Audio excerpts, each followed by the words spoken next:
যারা এসেছেন অনেক দূর দূরান্ত থেকে, আমার মনে হয় আপনি আসেননি, আপনাকে কৃপা করে কেউ এখানে এনেছেন। এখানে কারো আসা সম্ভব নয়, কারণ বলছেন রাম কৃপা বিন সুলভ না হই। সৎসঙ্গ জীবনের সবথেকে বড় প্রাপ্তি, যে প্রাপ্তিতে আমাদের বিবেক মনুষ্য জন্ম সার্থক হয়। কিন্তু সেই সৎসঙ্গ বিনা ভগবানের কৃপা ছাড়া পাওয়া যায় না। বিনা ভগবানের বিশেষ করুণা কৃপা ব্যতীত সৎসঙ্গ কারো জীবনে সংগঠিত হয় না, লাভ হয় না। ভাগবত এক অপূর্ব কথা বলে দিয়েছেন ভগবানের বিশেষ কৃপা দৃষ্টি, অর্থাৎ পূর্ব জন্মান্তরীণ কৃত পূর্ণ রাশি সঞ্চিত হলে যদি ভগবানের কারো প্রতি কৃপা দৃষ্টি দেয়, তখন সেই ভগবত কৃপাতেই সে কেবল শুদ্ধ নিষ্কিঞ্চন সাধু সঙ্গ লাভ করতে পারে। আর এই সাধু সঙ্গ লাভ করে তিনি বিবেককে জাগরিত করতে পারেন। তাই সাধু সঙ্গ ব্যতীত তুলায়াং লাভে না পিনা সার্গাং না পুনর্ভবং ভগবৎ সঙ্গী সংঘর্ষ মর্তনাম কিমতা আশিস। এই জগতে যদি স্বর্গপ্রাপ্তিও হয়, মোক্ষ প্রাপ্তিও হয়, তার থেকে সাধু সঙ্গে হরিকথা প্রাপ্তি আরও মহত্তর, এর থেকে বড় প্রাপ্তি নাই। আর ভাগবতী তো বলেই দিয়েছেন, দান ধ্যান যাগ যজ্ঞ পূর্ণ কর্ম এগুলি সেই দিনই সফল হবে, না হলে সব বৃথা ব্যর্থ হয়ে যাবে। যদি বিশ্বাস কেন কথা সুজা ন উৎপাদায় যদি রতিং, যতদিন শুদ্ধ সাধু সঙ্গে সাধু সমাগমে ছিল সাধু মুখে হরিকথাতে তোমার রুচি না হবে, ততদিন জানতে হবে পূর্ব জন্মের বা ইহকালের দান ধ্যান পুণ্য যাগযজ্ঞ ব্যর্থ এবং বৃথা হয়েছে। ভগবান গ্রহণ সেই দিনই করবেন যেদিন হরি কথাতে সাধু সঙ্গে তোমার রুচি হবে। সবই পুংসং বিশ্বাস কেন কথা সুজা ন উৎপাদায় যদি রতিং। এই দেখুন, শ্রীল ভাগবতজি বলছেন, যতদিন শ্রী হরি কথাতে রুচি না হবে, সাধুমুখে হরিকথাতে তোমার হৃদয়ে আবেশ না আসবে, জানবেন তোমার পূর্বকৃত কোনো কর্মরাশি ভগবান স্বীকার করবেন না। শ্রম এবহি কে বলাম। এই জন্য সন্ত সঙ্গ সাধু সঙ্গ আমাদের জীবনের বিবেককে জাগ্রত করার একমাত্র উপায়। আর যেদিন যে শুভক্ষণে যে মহেন্দ্রক্ষণে আমরা সাধু সঙ্গ পাই, জানবেন ভগবানের বিশেষ কৃপা আপনার উপরে অর্পণ হয়েছে, ভগবানের কৃপা দৃষ্টি আপনার উপরে অর্পিত হয়েছে। তাই আমরা সাধু সঙ্গ লাভ করতে পারছি। সঙ্গত মৃদু মঙ্গল মূলা, জীবনের সমস্ত কল্যাণের মঙ্গলের মূল হলো এই সাধু সঙ্গে হরি কথা। সেই ভাগ্য আজ শ্রীমঙ্গলে বাবাজি মহারাজের শুভ আবির্ভাবে আমরা প্রাপ্ত হয়েছি, লাভ হয়েছি। এ আমাদের পরম সৌভাগ্যের বিষয়, এ আমাদের পরম প্রাপ্তির বিষয়। শুধু ভক্তগণ, এই জন্য সাধু সঙ্গ কি শুধু আমরাই প্রার্থনা করি? সাধু সঙ্গ শুধু আমরা প্রার্থনা করি না, স্বয়ং ভগবানও তার প্রিয় ভক্তের সঙ্গকে প্রার্থনা করেন। তবে সবার মূলে আছে এই গুরু ভক্তি, গুরুচরণ আশ্রয়। আজকে যারা আমাদের জীবনের আলোকবর্তিকা জেলে এই ভজন নিষ্ঠা ধাম নিষ্ঠায় আছেন, এদের চরণে ভক্তি ব্যতীত, এদের চরণে আনুগত্য ব্যতীত, এদের জীবনের দিগদর্শন ব্যতীত আমরা পৌঁছাতে পারবো না। নরহরিদাস গোসাইয়ের কথা আপনাদের স্মরণে আছে। ইনি ছিলেন গৌরীলাল কুণ্ডের একান্ত রাধা বল্লভের, রাধা প্রিয়া প্রীতমের সেবক। এই নরহরি দাস ঠাকুর নয়, নরহরি গোসাইজি এই সিদ্ধ মহাত্মার শিষ্য ছিলেন স্বরূপ দাস। স্বরূপ দাসের ভক্তিটা ছিল অপ্রকট ভগবানের থেকে প্রকট গুরুদেবের প্রতি আরও অধিকতর ভক্ত ছিল, আর এটাই হওয়া উচিত। আমাদের আচার্যগণ বলেছেন, প্রকট সদ্গুরুদেবের প্রতি অপ্রকট ভগবানের থেকে বেশি শ্রদ্ধা আসলেই তবে হরি প্রসন্ন হবেন। শ্রীগুরু চরণ পদ্মে যদি শ্রী ভগবানের থেকে অধিকতর প্রীতি নিষ্ঠা থাকে, তখনই হরি তাকে কৃপা করেন। এ বাবা, এই বক্সটা দিয়ে দাও, যেটা চলছিল দিয়ে দাও, সমস্যা। জয় শ্রী রাধে। সকলের কাছে হয়তো পৌঁছাচ্ছে না, একটু কষ্ট পান, কষ্ট স্বীকার করুন। সুধীজন, তো আমরা যে কথা বলছিলাম, নরহরি গোসাইজি দেখলেন স্বরূপের নিষ্ঠা, স্বরূপের গুরুভক্তি অনন্য, কিন্তু পরীক্ষা ছাড়া তো বাবা প্রেম ভক্তি লাভ হবে না, পরীক্ষা তো দিতেই হবে। সাধককে কত সমীক্ষায় পড়তে হয়, দেখুন পরীক্ষায় পড়তে হয়। একটু ধ্যান দিয়ে শুনুন, আপনার নীরব থাকলে হয়তো হৃদয়ে কথাগুলি পৌঁছাবে। স্বরূপের কারণে, পরীক্ষার কারণে নরহরি গোসাইজি বলছেন তার এক শিষ্যকে ডেকে, দেখ আজ থেকে স্বরূপের প্রতি তুই ইচ্ছাকৃতভাবে ঝগড়াঝাটি করবি, আজ থেকে ইচ্ছা করে তাকে পরীক্ষা করবি। বললেন, বাবা স্বরূপের ধ্যান মনন জীবন যৌবন সব আপনার চরণ নিষ্ঠায় জীবাতু, আপনার চরণ সেবা ছাড়া স্বরূপ কিছু জানে না, আপনি কৃপা করে তাকে পরীক্ষা করার কথা আমাকে আদেশ দিবেন না। বলে, এটা আমার আদেশ, শ্রী গুরু আদেশ তোমাকে, তুমি আজ থেকে ইচ্ছাকৃত ওর সাথে ঝগড়া বাঁধাবে, পরীক্ষা নেবে। শুরু হলো গুরুর আদেশে নির্দেশে পরীক্ষা। স্বরূপ দাসের আসনটা এই ভক্ত ফেলে দিয়ে, গুরু ভাই ফেলে দিয়ে এসে বলেন, তুমি কেন আমার আসন ফেলে দিয়েছ? আর এই প্রসাদ পেতে বসলে তার পাতাটা কেড়ে নিয়ে বলেন, তুমি কেন আমার পাতাটা কেড়ে নিয়েছ? এই খুঁটিনাটি গুরু আজ্ঞায় পরীক্ষা করবার জন্য মিথ্যা আরোপিত করে ওনার সাথে ঝগড়া বাঁধান। উনি নীরবে শুধু কাঁদেন। একদিন ছিল গুরুদেব নরহরি দাস গোসাই এসে বললেন, স্বরূপ তোমার কারণে ভজন বিঘ্ন হচ্ছে, কেন খুঁটিনাটি নিয়ে পড়ে আছো? আমি আদেশ দিচ্ছি এই মুহূর্তে তুমি আশ্রম থেকে চলে যাও। গুরুচরণে পড়ে নিবেদন করছেন, গুরুদেব মিন তো জল ছাড়া বাঁচে না, মাছ তো জল ছাড়া বাঁচে না, আমি শত অপরাধী, তবে একবার কৃপা করে ক্ষমা করে আপনার চরণ থেকে দূরে সরাবেন না। দেখুন এখানে কিন্তু স্বরূপের কোনো দোষ, গুরুদেব পরীক্ষার জন্য অন্য শিষ্যকে দিয়ে ইচ্ছাকৃতভাবে এইগুলি সৃষ্টি করেছেন তাকে পরীক্ষার জন্য, তবু তিনি একবারও বলছেন না আমার দোষ নাই। আমাদের এই ভক্তি জগৎটা মারামারির জগৎ নয়, কথা কাটাকাটির জগৎ নয়, এই জগৎটা মেনে নেওয়ার। আচ্ছা, ভরতের কি প্রভু রামচন্দ্রর বনবাস গমনে কোনো দোষ ছিল বাবা? জানতো কি ভরত? কিন্তু সারাটা জীবন 14টা বছর সেই দোষকে বিনা বিনা কোনো তর্কে, বিনা কোনো প্রশ্নে ভরত 14টা বছর সেই অপরাধের বোঝা মাথায় নিয়েছিল। এই তো সাধুর চরিত্র। সাধুর চরিত্র তো এমনই, সে কারোর দোষ দেখে না, দোষ দেয় না, সবগুলো নিজের মাথায় বয়ে নেয়। ভরতকে প্রশ্ন করালো, ভরত মানুষ ব্রাহ্ম মুহূর্তে সরযূতে স্নান করতে আসে, তুমি কেন রাত 12টায় মধ্যরাত্রে তো স্নানের নিয়ম না, কেন আসো? ভরত বললেন, আমার কারণে প্রভু আজ বনবাসে, আমার কারণে প্রভুর রাতুল চরণ আজ বনবাসে ঘুরছে, আমি অপরাধী, তাই আমার মতো ইষ্টবিমুখ ভগবদ্মুখ অপরাধীর মুখ যদি ভোরবেলা সাধুরা দেখে তাদের ভজন নষ্ট হবে, তাই আমি রাত্র দ্বীপ্রহরে সরযূতে স্নানে যাই, এই বদন যেন কেউ না দেখতে পায়। কই ভরত তো বলেনি আমার কোনো দোষ নেই, সমস্ত দোষগুলিকে নিজের মাথায় নিয়েছেন, নিজের মাথায়। এই জন্য বৈষ্ণব জগৎটা প্রতিযোগিতার নয়। আজকে সম্প্রদায়ে সম্প্রদায়ে যে বিরোধ, অমুক গুরুর শিষ্য তমুক গুরুর শিষ্য নিয়ে আমাদের মধ্যে যে বিরোধ, এটা ভক্তি জগতের কাম্য নয়। ভক্তি কখনো ঝগড়ার জগৎ নয়, ভক্তি মেনে নেওয়ার জগৎ।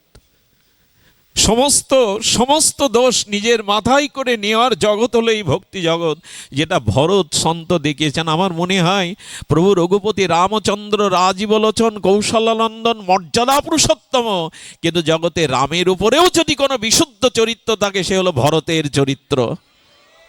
কেন বলছি জানেন? ভরত নন্দীগ্রামে, আর তিনি প্রভু রামচন্দ্রের পাদুকাখানা মস্তকে নিয়ে আর আসনে রেখে 14টা বছর কোথায় শয়ন করতেন জানেন? আহা, ভরতজি শয়ন করতেন কিছুটা মাটি কেটে, মাটিটা কিছু গর্ত করে ওই নিজের দেহটাকে ধারণা যায় একটু মাটির নিচে থাকতেন। শত্রুঘ্ন পরে করেছিল, ভরত দাদা তুমি কেন মাটিতে শয়ন না করে মাটি কেটে নিচে শয়ন করছো? শত্রুঘ্নকে বলেছিলেন এই সন্ত শিরোমণি ভরত, প্রেমিক ভরত, ভরত প্রভু আর দাস তো এক শয্যায় শুতে পারে না, শয়ন করতে পারে না। প্রভু এবং দাসের শয্যা এক হতে পারে না। আমার কারণে আমার রঘুপতি, আমার ইষ্ট আজ ভূমিতে শয়ন করছেন। আমি তার দাস হয়ে তো ভূমিতে থাকতে পারি না, তাই ভূমি কেটে মাটির নিচে থাকেন। দাসের অধিকার নেই প্রভুর সাথে একই শয্যায় থাকবার। কত বড় ত্যাগ, কত বড় বিরক্তি প্রধানেরা। এই জন্য ভক্তি জগৎটা মারামারির জগৎ নয়, তর্কের জগৎ নয়। এখানে দোষ কলঙ্ক নিজ মাথায় নেওয়ার জগৎ। গুরুচরণে বললেন, প্রভু আমি দোষী অপরাধী, তবু চরণ ছাড়া করেন না। আপনার চরণে থাকতে দিন, আমি অপরাধী বটে। গুরুদেব বললেন, এটা আমার নির্দেশ, চলে যাও। বেরিয়ে এলেন। যমুনা পুলিনে, যমুনার নীল জলে স্রোতধারায় বিরহের অশ্রু ফেলতে লাগলেন। গুরু, কবে কৃপা হবে, কবে করুণা হবে, কবে তোমার চরণ সেবায় যেতে পারবে? একটি মাস দীর্ঘ নাম মাত্র একটু জল, একটু প্রসাদ আদি পেয়ে বেঁচে আছেন, আর ওই বিরহ দগ্ধীভূত হয়ে চোখের বিরহ অশ্রু ফেলেন যমুনায়। একদিন দেখলেন গুরু আশ্রমের গুরুদেবের বস্ত্র, আশ্রমের বস্ত্রগুলো কাচাতে এক ধোপা নিয়ে আসেন। ধোপার কাছে হাত জোড় করে বললেন, গুরুদেবের বস্ত্রগুলো তুমি আমায় দেবে, এইটুকু সেবা হতে আমায় বঞ্চিত করো না। শ্রী গুরুদেবের বস্ত্রগুলো কাচতেন, বুকে জড়িয়ে ধরে কাঁদতেন, আমি সেবা বঞ্চিত হলাম, অপরাধী আমি।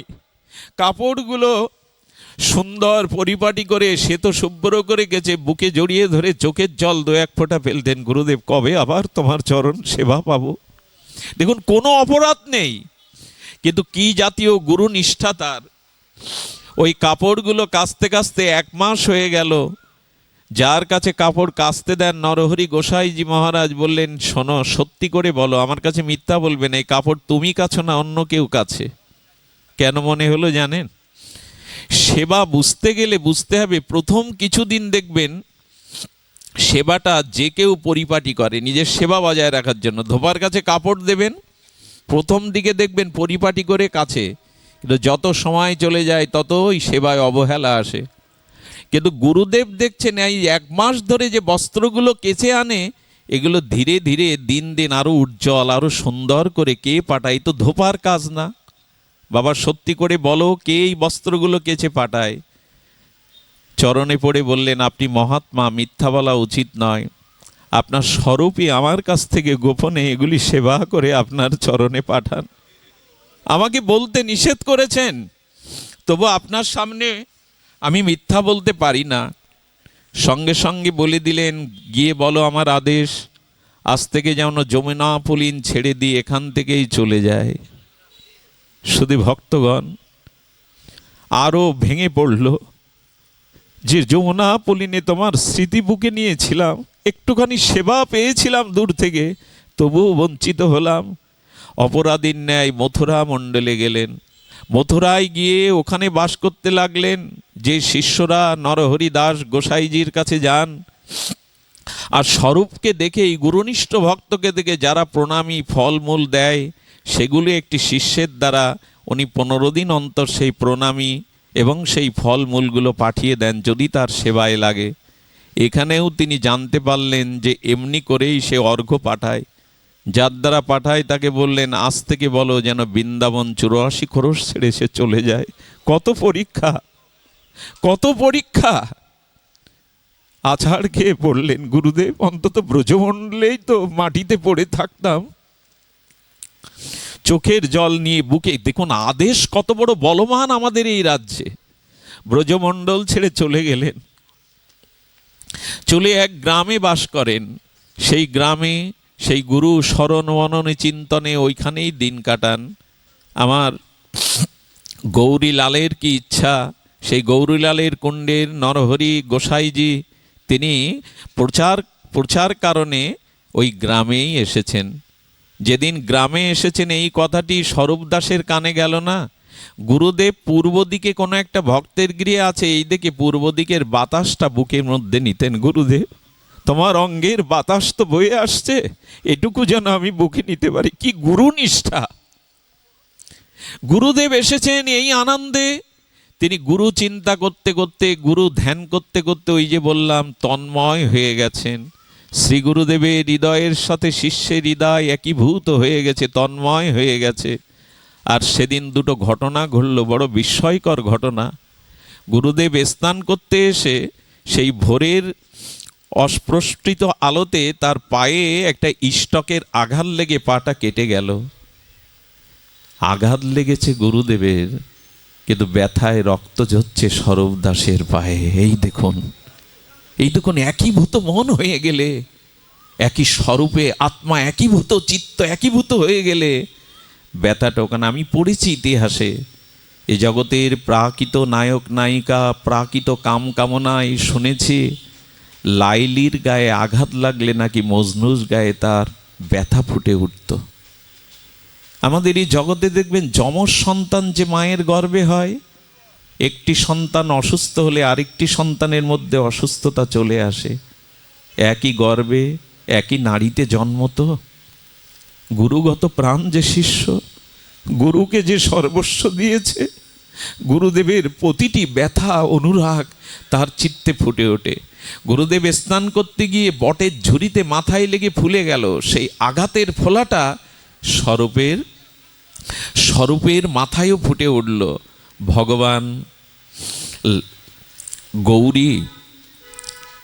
ভগবান লাল গৌরী আর সহ্য করতে পারলেন না।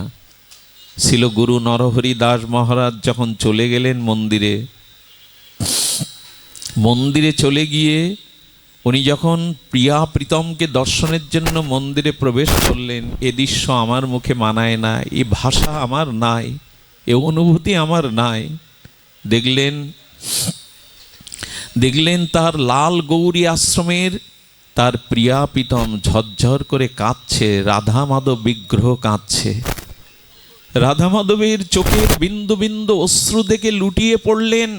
নরহরি দাস গোসাই লুটিয়ে পড়ে বললেন, হে প্রিয়া, হে প্রীতম, তোমরা কাঁদছ কেন? কাঁদছে এই জন্য, তোমার স্বরূপের ব্যথা আমার বুকে আর সহ্য হচ্ছে না। আর কত কষ্ট দেবে ওকে, আর কত পরীক্ষা নেবে, ওকে ফিরিয়ে আনো। ওর জন্য আমার হৃদয়ে ব্যথা। রাধারানী বলছেন, ওর জন্য আমার হৃদয়ে ব্যথা লাগছে, ওকে ফিরিয়ে আনো। কাঁদতে গুরু চিন্তা করতে করতে নিজের প্রাণ ছেড়ে দেওয়ার উপক্রম হয়েছে, ওকে নিয়ে আসো। নরহরি গোসাই প্রিয়তমের দিকে তাকিয়ে বলছেন, আমি এই দিনটার অপেক্ষায় ছিলাম। তোমরা কবে আমার স্বরূপের নাম নেবে, তোমরা কবে আমার স্বরূপকে চরণে নেবে, আমি এই দিনটার অপেক্ষায় ছিলাম। গুরুদেবের এই পরীক্ষা কেন জানেন? যাতে প্রিয়া প্রীতম আমার স্বরূপকে গ্রহণ করে চরণে। আমি এই দিনের অপেক্ষায় ছিলাম, কবে তোমরা বলবে স্বরূপকে তোমাদের চরণে দিতে। এ আমার আবেগের কথা নয়, এই হলো গুরু নিষ্ঠা, এই হলো গুরু ভক্তির প্রাপ্তি। শ্রীগুরু চরণে, মহৎ চরণে যদি এমন আত্মনিবেদন কারো থাকে, সেই কেবল রাধা মাধবের প্রিয় পাত্র হতে পারে। গুরু কৃপা হি মূলম, গুরু কৃপা হি কেবলম, শুধু নয় বংশী দাস কয়ে ভজিলে ভজন নহে, গুরু কৃপা ভজনের মূল। এই জন্য আমাদের অষ্টোত্তর শ্রী রাধা চরণৈক নিষ্ঠাত ছিল বিনোদ বিহারী বাবাজি মহারাজ। ইনাদের স্মরণ নিলেই, ইনাদের চরণে যদি প্রভাতে প্রণতিও জানান, শ্যামসুন্দর বড় পণ্ডিত প্রাতঃস্মরণীয় আচার্য বলেছিলেন, নিজের দুর্বলতায়, নিজের পাপ বুদ্ধিতে, নিজের স্খলনে, নিজের চিত্তে যদি কোনো আধারের ঘন ঘটা মেঘ ঘটে, রাধারানীকে জানাতে হবে না, শ্রী গুরু এইসব মহত্বকে স্মরণ করো, তোমার হৃদয়ের আকাশের কালো মেঘ কেটে যাবে। এদের স্মরণ করো, এরা যে ভজন করে যাচ্ছে জগতে, অস্খলিত ভজন, নিষ্ঠার ভজন, এদের স্মরণ করলেই আপনার কালো মেঘ দূরে যাবে। যখনই মনে কোনো আশঙ্কা আসবে, কোনো ভোগ বাসনা এসে চিত্তটাকে আধার করবে, ভক্তির জ্যোতিটাকে কালো অনর্থ মেঘ এসে ঢেকে দেবে, এদের স্মরণ করবেন, এদের চরণ চিন্তা করবেন, দেখবেন মেঘ কেটে গেছে। এরা জগতে এসেছে, এরা ছিলেন রাধারানীর নিজজন। এরা বারবার আসে, বারবার এই জগতে আসে। আপনারা জানেন শ্রীমান মহাপ্রভু শ্রীপাদ নিত্যানন্দ অদ্বৈত আচার্য অপ্রকাটের পরে এই গৌড়ী ও গগনে নেমে এসেছিল কিছুটা অন্ধকার। সেই আধার দূরকরণে, লুপ্ত তীর্থ উদ্ধার, ভক্তি প্রচারে সিদ্ধান্ত মঞ্জুষা অষ্টগোস্বামী বা ষড়গোস্বামীর উপরে ন্যস্ত ছিল। তাদের ভজন নিষ্ঠা, তাদের অপরক্ষ অনুভূতি গ্রন্থের দ্বারা প্রকাশ, তাদের নিষ্কিঞ্চন দৈন্য বৈরাগ্য আমাদের পথ দেখিয়েছিল। আর ইনারাও অপ্রকাট হওয়ার পরে আমাদের শ্রীনিবাস আচার্য প্রভু, শ্যামানন্দ প্রভু এবং শিল ঠাকুর নরোত্তম, এদের উপরেই এই অব্যবহিত ষড়গোস্বামীর পরে গৌড়ী ও গগনের ভার, বিজয় পতাকা এদের হাতেই উড্ডীয়মান হয়। এনারাও চলে গেছেন। এরপরে সিদ্ধ বাবার আমাদের পথ দেখিয়েছেন ব্রজে, নবদ্বীপে। সিদ্ধ বাবার অপরকটের পরে আজকে ব্রজমণ্ডলে যারা আছেন ধীরে ধীরে তারাও চলে যাচ্ছেন আমাদের অন্তরালে। ছিল গুরু মহারাজ গেছেন, ছিল মুরারি মোহন দাস বাবাজি গেছেন, ধীরে ধীরে কাম্যবনের বাবা চলে গেলেন। এক এক করে এখনও ব্রজমণ্ডল কখনো ভক্ত শূন্য হবে না, রাধারানীর কিঙ্করী শূন্য ব্রজমণ্ডল হবে না। রেখেছেন আজ ইনাদের, এই আচার্য প্রভুদের। আমার ভালো লাগছে শ্রীমঙ্গলের মাটিতে নিশ্চয়ই বাবাজি মহারাজ তার অপরক্ষ দৃষ্টি দিয়ে আপনাদের দেখছেন, আজ এই উৎসব সাধু সমাগম দেখছেন। এই বঙ্গজননীর মাটিতে আজ বাবাকে স্মরণের এই স্মরণ, তার আবির্ভাব প্রকট তিথিতে এই যে সাধু সমাগম, এটি চিত্তকে বড় আনন্দ দেয়। ভগবানের কৃপা মুখ্য নয়, গৌণ, আগে মহৎ কৃপা। মহৎ কৃপা বিনা তো সংসার কায় হবে না, মহৎ অনুগ্রহ কৃপা ছাড়া তো কৃষ্ণের অতিমতি হবে না। তাই গুরু কৃপা মহৎ কৃপা মুখ্য, ভগবৎ কৃপা গৌণ। এই দেখুন আজ প্রিয়া প্রীতমকে চোখের জলে বলছে, স্বরূপকে আমার চরণে এনে দাও। চিরদিনের মতো আজ লাল গৌরীর চরণ সেবায় স্বরূপকে বুকে টেনে নিলেন গুরুদেব, আয়, এতদিনে তোর পরীক্ষা সম্পূর্ণ হলো, আয়। আজ প্রিয়া প্রীতম তোকে চেয়েছে, আজ প্রিয়াজি তোকে চেয়েছে, যা আজ থেকে তুলে দিলাম প্রিয়া প্রিয়মকে তোরই হাতে। এটি কখন পাওয়া যায়? গুরু নিষ্ঠায়, গুরু সেবায়। এই জন্য শ্রী গুরু শুশ্রূষা ব্যতীত, শ্রী গুরু সেবা ব্যতীত, শ্রী গুরু নিষ্ঠা ব্যতীত ভগবৎ কৃপা আমাদের অলভ্যই থেকে যাবে। এই জন্য নিবেদন করব, রাম বিনা কৃপা বিন সুলভনা সই। সাধু সঙ্গ, ইষ্ট গোষ্ঠী সঙ্গ, মহৎ প্রসঙ্গ যখনই হবে, জানবেন এটা ভগবানের বিশেষ কৃপার বিশেষ অবদান আপনার উপরে। সাধু কেন ভগবানের হৃদয় শুরু করেছিলাম, জনাবাইয়ের কথা মনে আছে আপনাদের? ভক্তমাল চরিত্র একটু চোখ বুলিয়ে নেবেন। এই জনামাই ছিলেন পণ্ডরীক ভগবানের একান্ত নিষ্ঠাবতী ভক্ত। তার কাজ ছিল কি জানেন? সর্বদা পণ্ডরীক ভগবানকে স্মরণ করতেন। আর তৎকালীন তো এই নাগরিক সভ্যতা আসেনি, ওই যে পাথরের জাতাই করে গম পেষণ করে আটা তৈরি করে সন্তদের সেবা করতেন, নামদেবের সেবা করতেন সাধুদের সেবা, এটিই ভোগ লাগাতো। কিন্তু জনাবাইয়ের কণ্ঠে ছিল অপরূপ সুরমাধুর্য মূর্ছনা। আমাদের বাবাজি মহারাজকে দেখবেন, বাবাজি মহারাজ কিন্তু অনেক গুণে গুণান্বিত। উনি পরম সঙ্গীতজ্ঞ, প্রতিটি বাদ্যযন্ত্রে উনি পারঙ্গম। ওনার লেখনী দেখলে, ভক্তি ক্রমবিকাশের অন্তরায় দেখলে বুঝতে পারবেন ওনার লেখনীও কত চিন্তাশীল লেখনী। কি নেই তাদের মধ্যে? সর্বগুণ সম্পন্ন এনারা। সাধুর গুণ তো বলে শেষ করা যাবে না। তো জনাবাইয়ের কণ্ঠে ছিল তার প্রিয় ভগবানকে শোনানোর মতো অপরূপ সঙ্গীত সুধা।